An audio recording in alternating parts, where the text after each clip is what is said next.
Hello everybody, it's the King back here with another video, and today guys, we're back with another episode of Warframe, except today guys, we are going to be doing something a little special. Now, if you guys are on the Discord, you know that I've kind of been talking about wanting to make some guides for Warframe. Now, I'm not like a super experienced player, right? I'm sure Hungarianite would love to mock me for my inexperience in a lot of things, but I have been playing the game for a while, and I'm a lot more knowledgeable about the game than I was a few months ago. I now understand how mods work, I understand how Endo works, I understand how Attain Sculptures and Stars work, I understand sort of like, what's it called, sort of like, Void Relics and Void Traces and all that good shit. Like, I am a lot more knowledgeable than I was when I first started. And like I've mentioned it before, but the game is really fun and it's very enjoyable, but it kind of just drops you off the deep end and hopes you get to learn all this shit yourself, or that you have a very experienced friend or a very experienced player already helping you, like guiding you through all this shit. So for everyone who doesn't have somebody who's just willing to dedicate hours of their time to teaching you all of this in the way that McKay and Hungarianite did for me when I first started, I thought that, you know what, I might as well make a series of guides kind of explaining different facets of the game. So today guys, we're going to be going over the mod page, this right here. There's everything on this page except for arcanes. We're going to be going over mods, we're going to be going over how they're gotten, how you can upgrade them, we're going to be going over Forma, we're going to be going over what's called Orokin Reactors and Orokin Catalysts. We're going to basically be going over all of this, polarity, everything, okay? So let's start with the most basic and fundamental, like, sort of facet of this page, which are the mods themselves, obviously. How do you get them? So yeah, let's start with how you get them. Basically, any mission in the game will drop mods. Any mission you play has a chance to drop mods. The mods, as you can probably already tell, are divided in 3 different rarities: copper, silver, and gold. These rarities determine, well, how rare they are, but also how much resources it will take to upgrade them. Before we get into what resources actually are required to upgrade them, because it's not just credits, which you can see up here, it's not just this.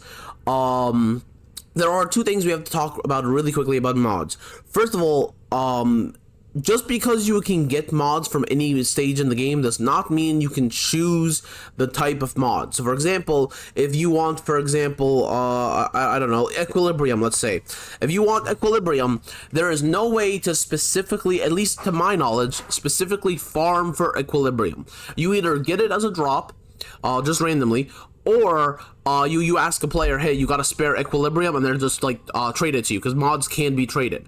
Now here's the thing, Equilibrium is a silver grade mod, right? So it's a lot easier to get than some of these like gold grade mods and shit like that, right? But eventually you will kind of get all of them, you know what I mean? You can see I have a bunch of duplicates. I actually just finished selling several duplicates. I had like, at one point I had like 40 of every copper mod, as you can see, right? The 18 right here, 7 here, 11, and this is after I've already sold some.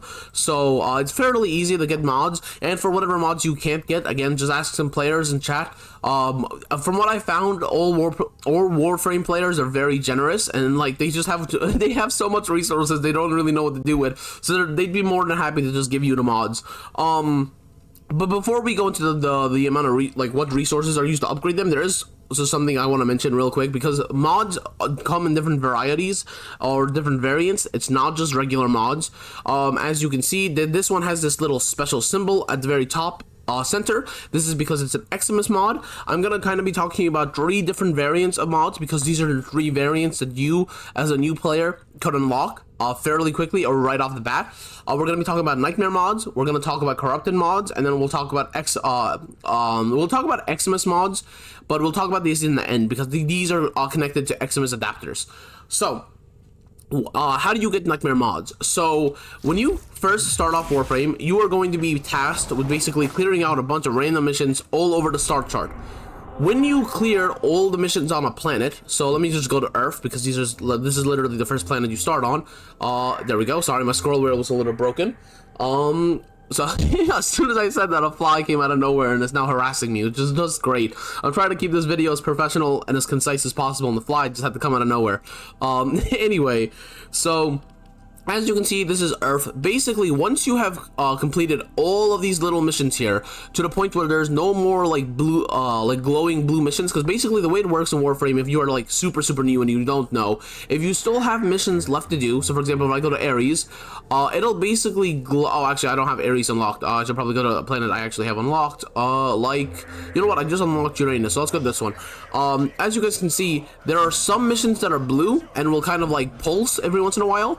These are the missions that I have like unlocked the previous mission required to actually get there, the one on the previous path, and ones that I have not unlocked yet, right? If it's white, it means you've already played it. If it's black, it means you have to clear a mission that's previous to it in order to get to it. So if you clear all the missions on a planet, so on Earth for example, you will basically unlock what is called a nightmare mission. As you can see, this thing right here. This is applicable to every single planet in the game. When you clear all the missions, a nightmare stage will pop up.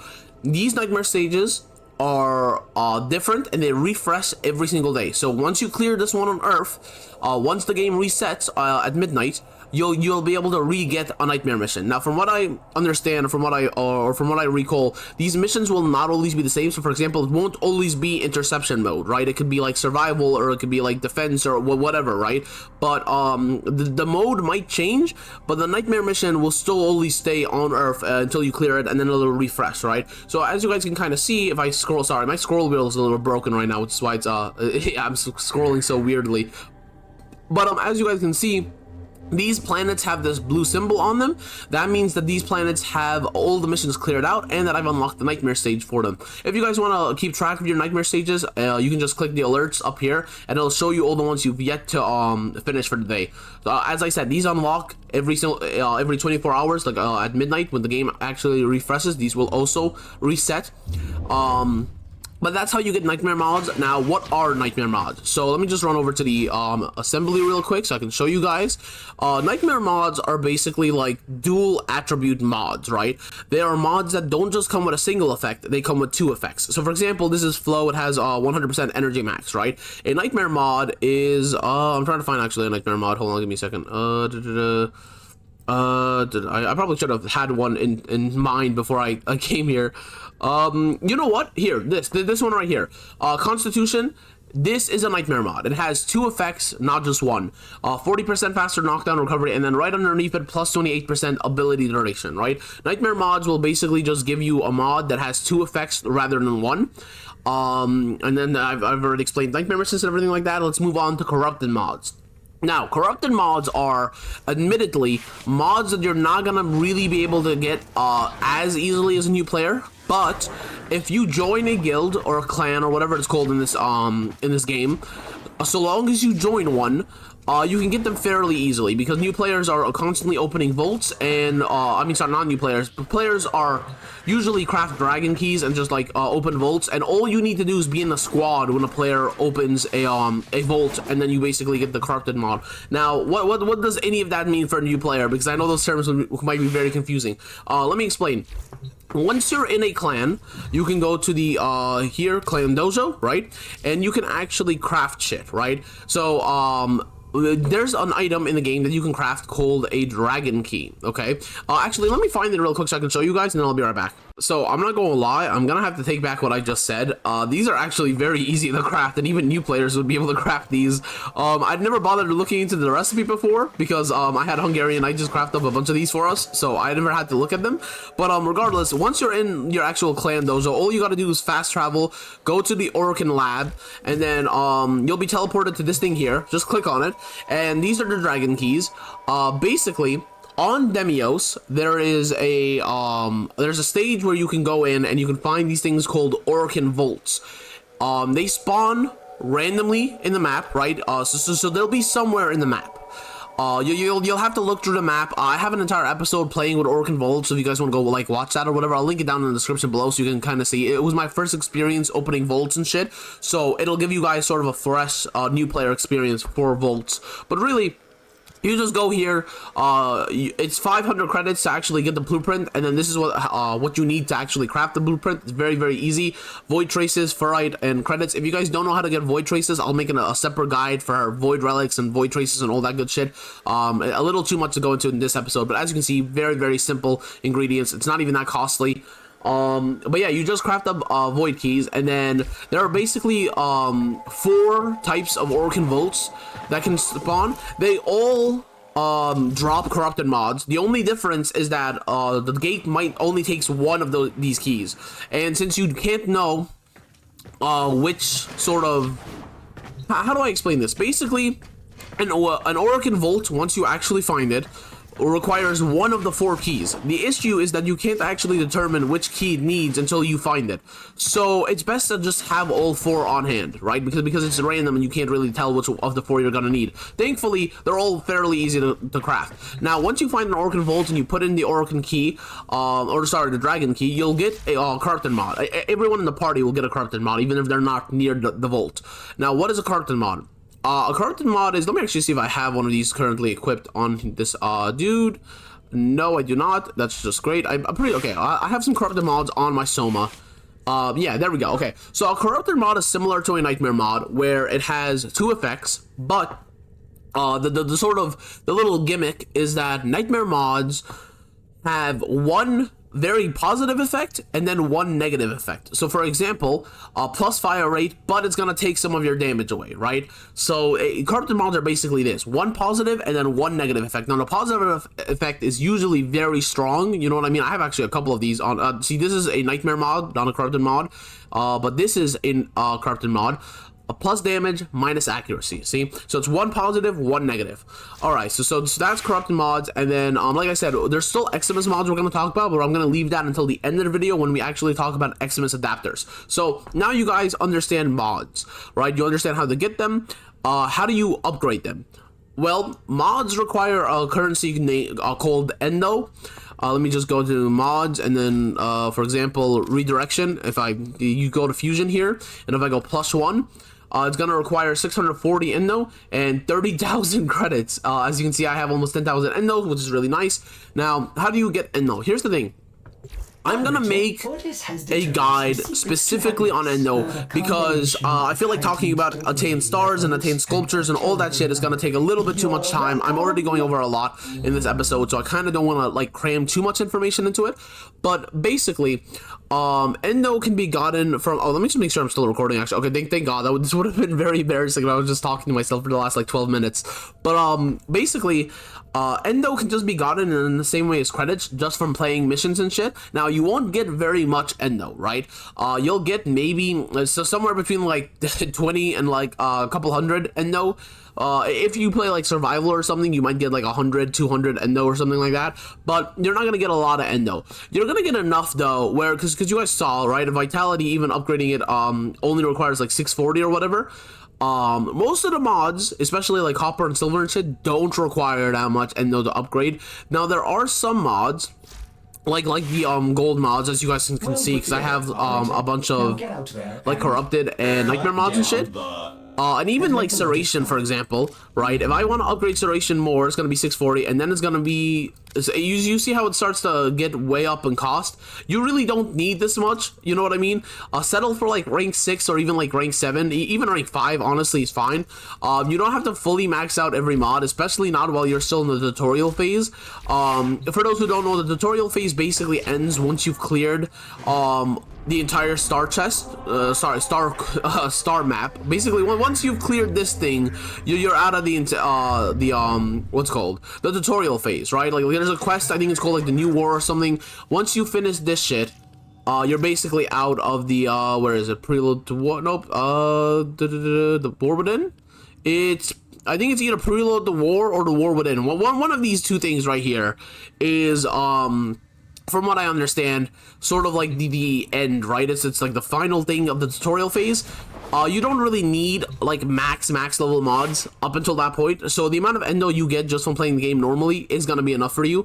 Now, like I said, there are specific ways to farm Endo, but they're a little kind of complicated, and I don't want to get into it right now. So I will post I will post a guide for Endo gathering later. So that's mods. That's how you get them. Those are the rarities, the variations, shit like that. Let's talk about energy capacity, because this was despite being so simple, this genuinely drove me crazy when I first started. I remember McKay had to like sit there for like half an hour during one of my live streams to try to explain it to me. So as you guys can see, every single one of these mods has a number associated with it. This number is the amount of energy it actually takes up, right? Now, most of your weapons, right? First of all, let me take off the aura mod right here. Aura mods are actually a special variant of mod I should have mentioned. You kind of just get these by playing through the story and shit, and like progressing through different junctions, and just putting these on here will actually boost your capacity. But so let me actually swap to a fresh Warframe to kind of show off what I'm talking about. Where's my Gloss Prime? There we go. Let me just upgrade. So, for example, if I take off, all right, let me take off Energy Siphon. As you can see, it went from having, I don't even know, 22 maximum capacity to 8 maximum capacity. Basically, the aura mods just boost maximum capacity. They also come with like a slight effect, but like frankly, you're just kind of using them to boost capacity. I mean, the effect is nice, but it's kind of so minimal compared to other mods, you won't even really notice it. Regardless, so basically aura mods are just a way of boosting your maximum capacity. Now, every mod comes with a number that determines how much capacity it's going to take, and you guys might have noticed that some there are some symbols here. So for example, if I take off Energy Nexus, this slot has this like dash symbol on it, and I think it was let me find the mod that I just took off for. There we go, Energy Nexus. As you can see, this mod also has the same symbol. So if you put a mod in a slot with the same with like the corresponding symbol, it'll actually take less energy than the mod actually needs, which is nice because it allows you to put more mods on the thing, obviously. Now here's the thing, you can actually change the polarity of these slots. So for example, this slot right here does not have a symbol, okay? You can actually change this symbol by using something called a Forma, which now we are getting into what Orokin Reactors, Orokin Catalysts, and Forma do. Basically, right here, sorry, not mods, my bad, I meant actions, see? So, swap polarity, right? Basically, right here, or even polarization, as you can see, we have some Forma, actually. So, we have 4 regular Forma. Ignore Aura Forma. This is only used for changing the polarity of Aura mod slots, which honestly is not important for a long time, so you guys can just kind of ignore that. But basically, what this does is it allows you to either add symbols to slots or change a pre-existing symbol to something else. So for example, if I wanted this dash symbol to actually be 2 dashes, I could go ahead and I can use the Forma to change the symbol. Now here's the thing you have to keep in mind when using Forma. If you do this, it will reset your weapon back to level 0.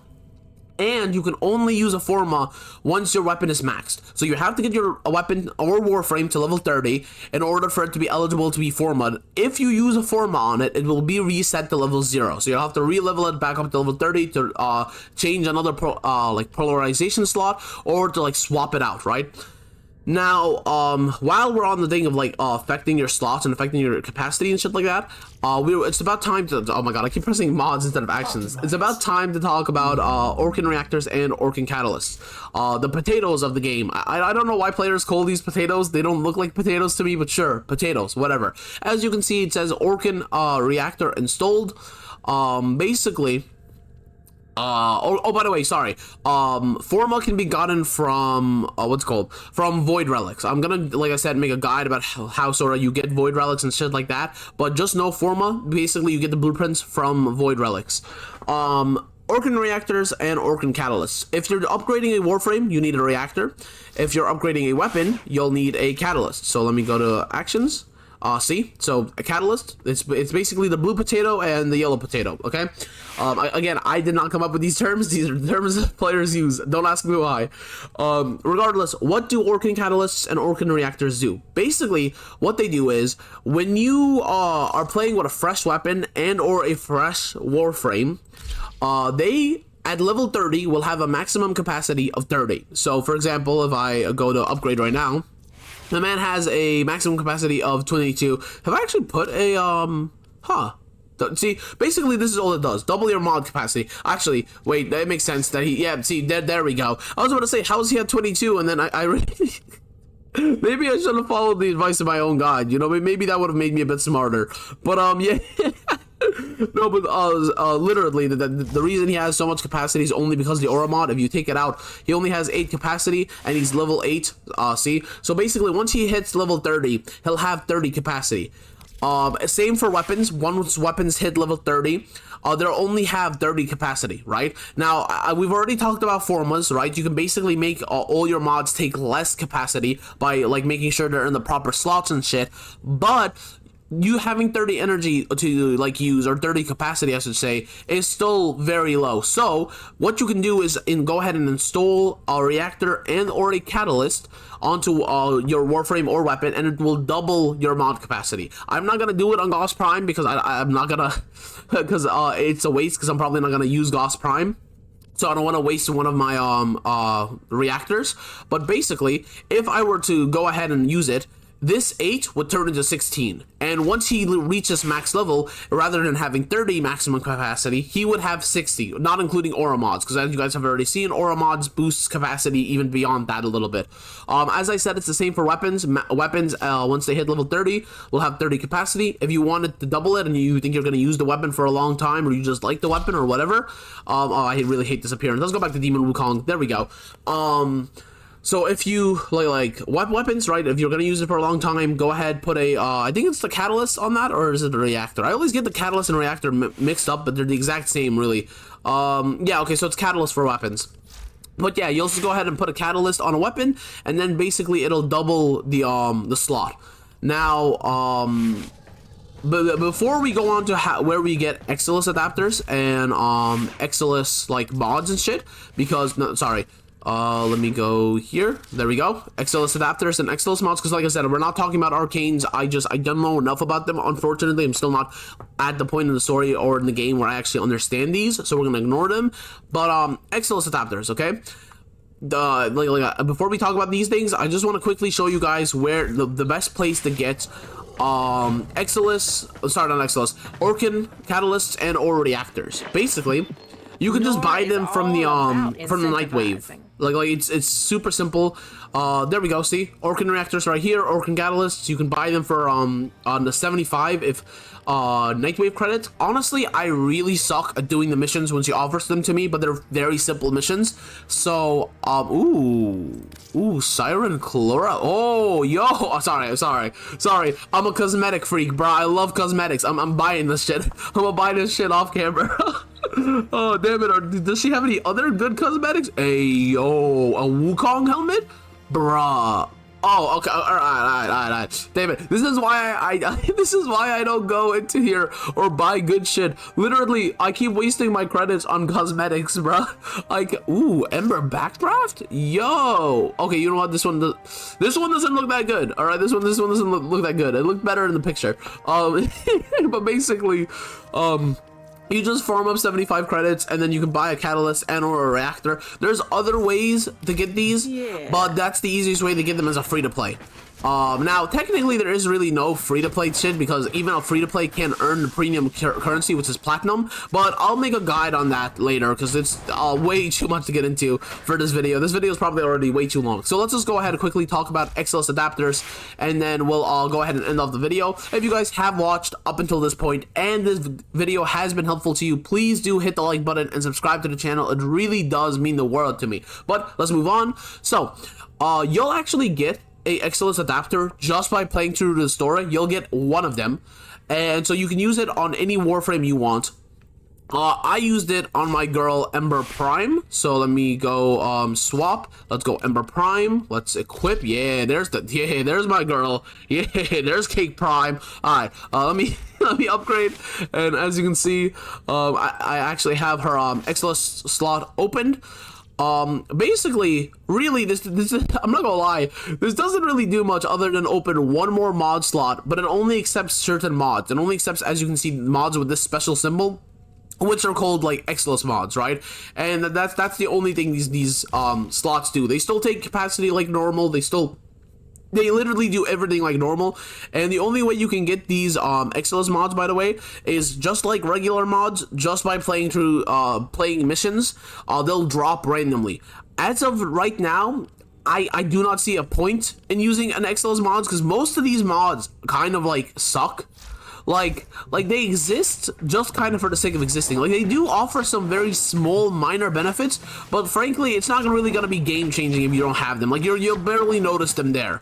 That's why even Wukong, who's my current favorite Warframe, I don't have an Exilus adapter on him, just because I don't really see a difference. Maybe that'll change later on. Maybe like some Exilus mods will become very powerful or whatever, but currently at my point in the game, which is like I'm almost like done with the story, maybe like a week or two left, but like I genuinely don't see a point of Exilus adapters. Now, you guys might be wondering where you actually get Exilus adapters, and I would be more than happy to show you guys. So basically, I'll go to any relay. Actually, I'm in the void.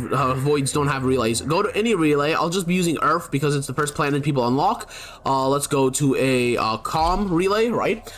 And then basically, once you go ahead and you land in the relay, you want to talk to someone called Cephalon Samaris, I think his name is.